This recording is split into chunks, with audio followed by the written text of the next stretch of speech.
perform for a living, doing dance and breakdancing across the United States and Canada. And it's really become a whole cultural aspect to my family because my mom, she's from Tobago and loves to dance.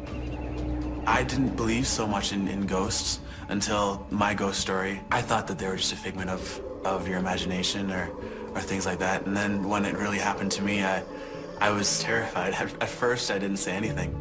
I think that it has affected my art in a way that's made it better. I had more confidence, actually, because my greatest fear already happened. Novelists and filmmakers, dancers and sculptors, musicians and playwrights, actors and poets. They're artists, and most of them claim to have a muse to inspire them. The ancient Greeks believed that inspiration was something that came from outside sources.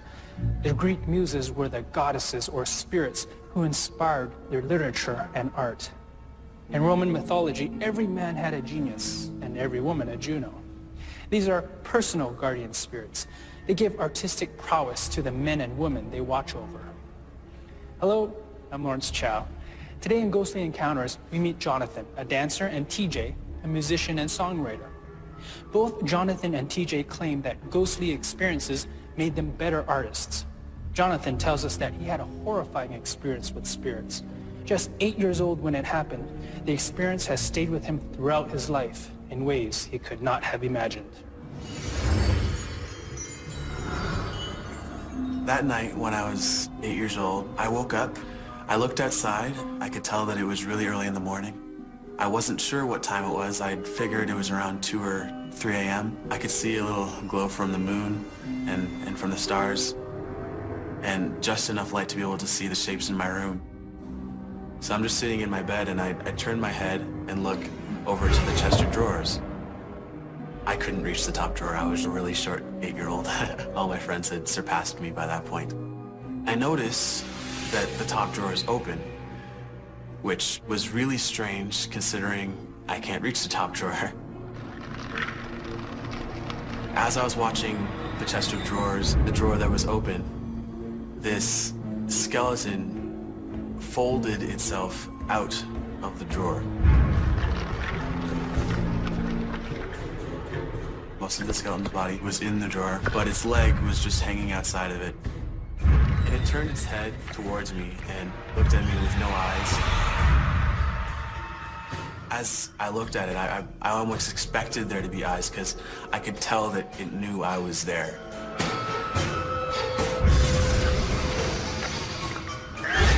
Even though there was no way it was alive, I felt like it still had some version of a soul in it. Then it turned and started to look in my closet. Of course, wondered, why is it looking at my closet? So I looked over.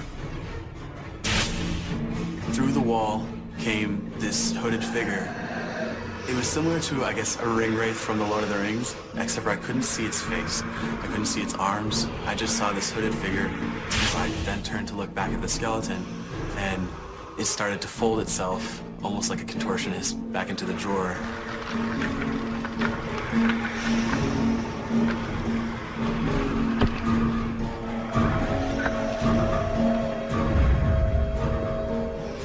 And this hooded figure started to slowly, I mean, extremely slowly, move towards me. And it was just trying to edge at that moment. Every moment was like a million seconds almost. I felt as every second could have gone for a year, because I was just that terrified, and this being was moving so slowly that I didn't know what to expect. At the time, I could only hear my own breathing because I was so scared. I was trying to look to see if it was a man or something, but when I looked in the hood, there was nothing there. Like, I could see just like the beginnings of the insides of the cloak, but I couldn't see any face. I couldn't see anything there. It was just like a blackness that stopped right where a face should be. That was the most terrifying thing for me, was that I felt like there's this being here, and I knew it couldn't be an actual person because I can't see their face. I just saw this hood and cloak that went all the way down to the floor. I couldn't even see feet. At that point, I started to get really afraid. I grabbed my covers and was holding them for dear life. I pulled the covers up over my head like this, never shutting my eyes once. I was too terrified to even look at it anymore. So I ducked under my covers and started pinching myself and saying, okay, dear God, wake me up. I must be asleep. I must be asleep. There's no way this can actually be happening to me. But then, just as I was sure I was gonna die or something, I felt a hand right on my knee.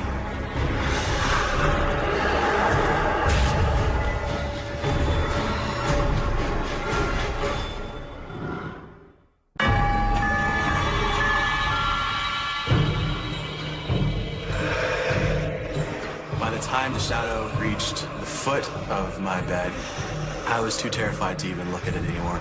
So I ducked under my covers.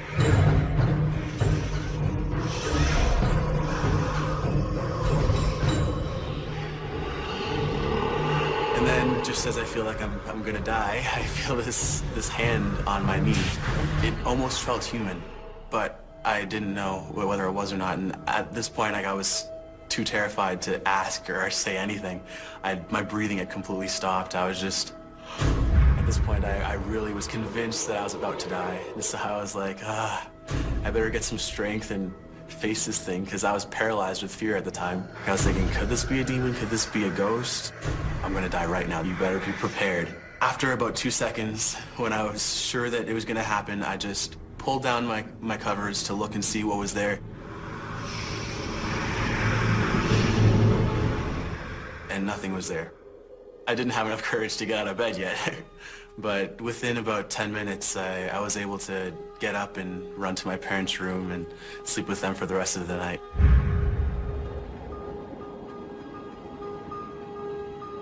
When I told my mom the next day, she at first went straight to thinking it was a demon, because she'd grown up in Tobago, and there's sort of this spiritual undertone there that demons and spirits are around you all the time.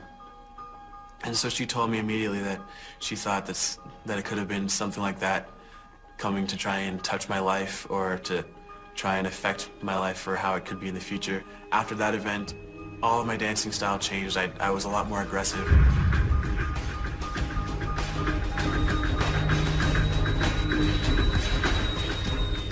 There is a sense of fear there that it could come back, that it could happen again. I wanted to learn all the hip-hop things because I wanted to be strong. I definitely feel empowered by that almost. Jonathan tells us he found this spirit in the long cloak far more frightening than the skeleton. In fact, Jonathan calls this spirit a wraith. Most of us know wraiths from the film trilogy Lord of the Rings. But before Tolkien's novel was published in 1954, wraith was just another word for ghost. It's Tolkien who made them the embodiment of evil. His wraiths are 9 men who succumbed to the seduction of power, attained immortality, and became powerful servants of evil. Jonathan tells us that his horrific experience with the skeleton and the wraith empowered him. He never wants to feel that open to harm again. He vows never to give in to his fear, and he'll use his newfound confidence to take his dancing to the next creative level.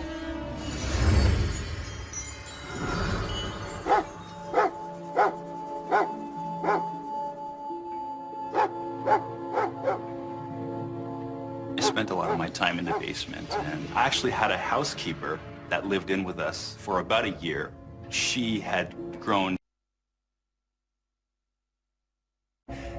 She would actually get my dog, Sneaker at the time, to go downstairs first before she went downstairs. She always felt that there was something down there, something talking to her. Eventually, she would see and experience so many things to the point where she had to move out. She had lived in what's now my control room. That room ended up becoming my studio where I write my music. It's where most of my inspiration comes to me.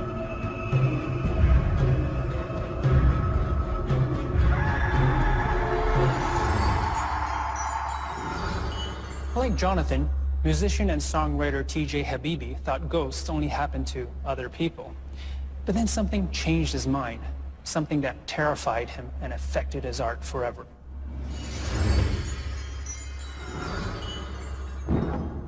Even when people weren't home, I would hear things creaking upstairs, walking, big steps. From then on, it just kind of developed into something a lot more intense. There was one incident where I was sitting in the control room. I heard a little bit of a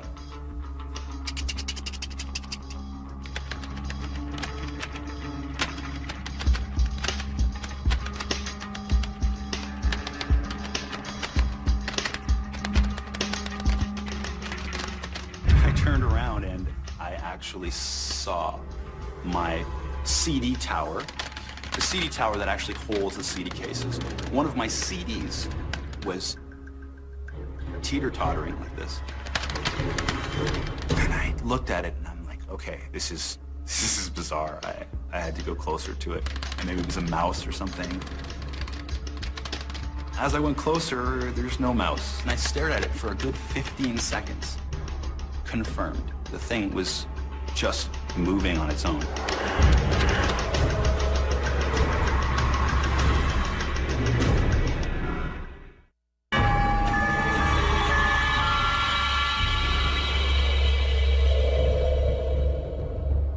I was sitting in the control room. I turned around and I actually saw my CD tower, the CD tower that actually holds the CD cases. One of my CDs was teeter-tottering like this. The thing was moving on its own. There had to have been at least 10 or 20 CDs on that rack. The one that was moving was mine. In the corner of your eye, you would see something. At that point, I knew something was trying to talk to me. This was the first time I'd actually been freaked out and scared of something that happened in my house.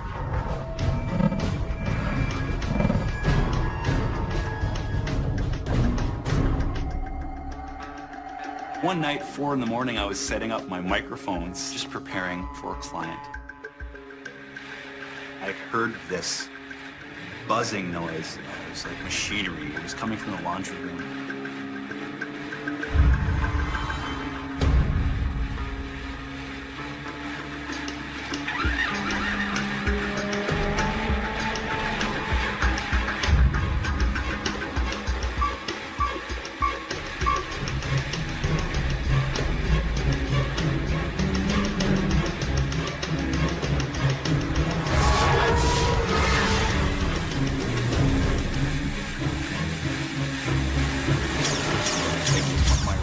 That I had gotten as a kid that I had never turned on since the 80s.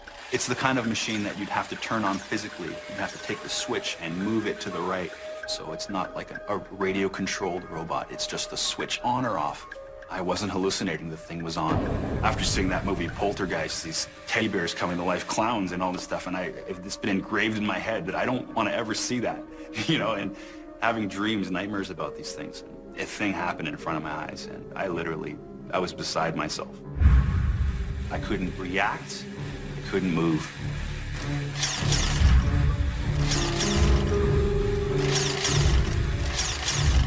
This was the point where I confirmed that somebody's either trying to play a trick on me or there's something in this house. And there was nobody in that house.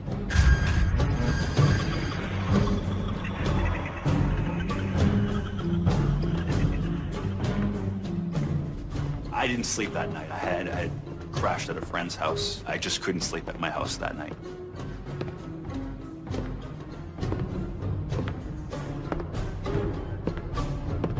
The next day, when I had pulled myself together, I went into that laundry room again. I tried to turn it on, but it didn't turn on.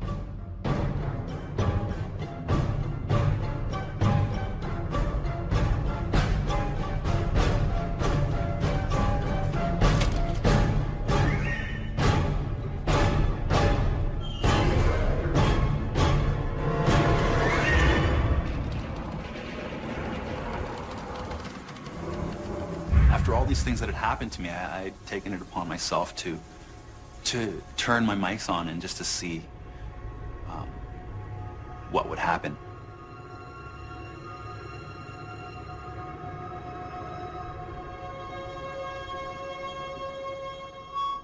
I'd leave them on all night, pressed record for a good 10 hours while I slept, just to see what was going on.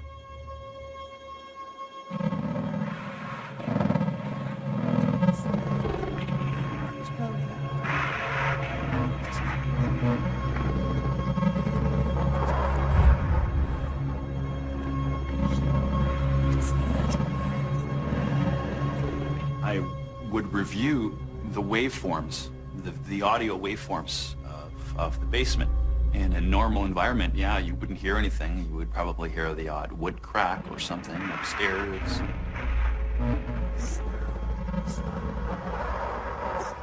There was something that was caught very quiet in the rehearsal room.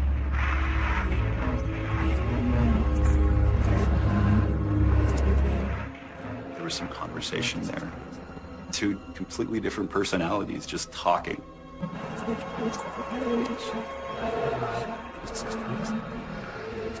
brought the volume up a little bit and put a limiter on it, just making sure that everything was nice and raised, and to the point where the clock was ticking so loudly.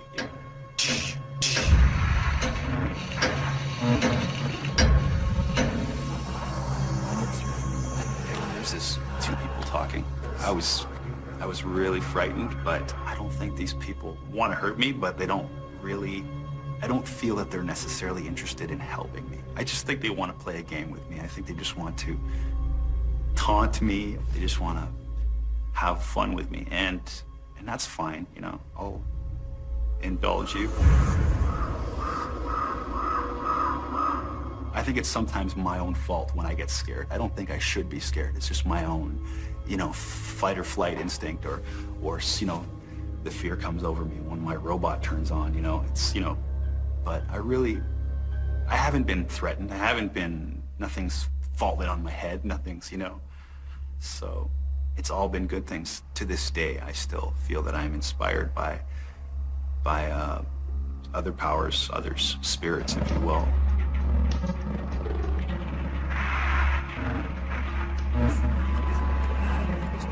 There was something that was trying to be said. There was something that was trying to be expressed, and it probably was best expressed through my music.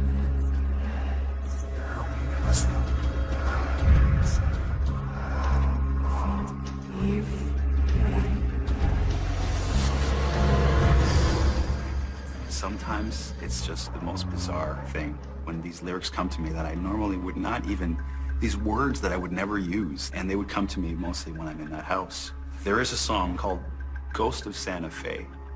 The lyrics start as, I've been sent through 3 feet full of lead and a vent to tell you that you must repent.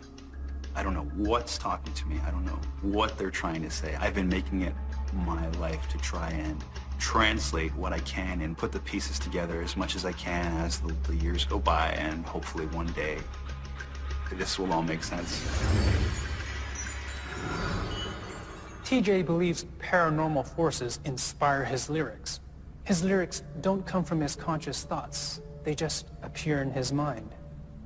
He's not the first writer to make a claim like this. The famous 18th century English poet and artist William Blake drew, spoke, and wrote about his visions and conversations with ghosts and angels. In the 20th century, poet William Butler Yeats won the Nobel Prize for Literature, but claimed his creativity often came from spiritual channeling. Many creative artists talk of a higher force dictating to them. This puts ideas or visions in their heads. In extreme cases, they speak of this force taking over their bodies so that they don't even recall creating the work of art. TJ and Jonathan both make a connection between their art and what they believe are their paranormal experiences. But there are differences. In TJ's case, the paranormal itself is an active participant in the creative process. The lyrics just come to him. But the paranormal isn't responsible for Jonathan's creative process. It's his experience with the paranormal that drives him to change the way he dances.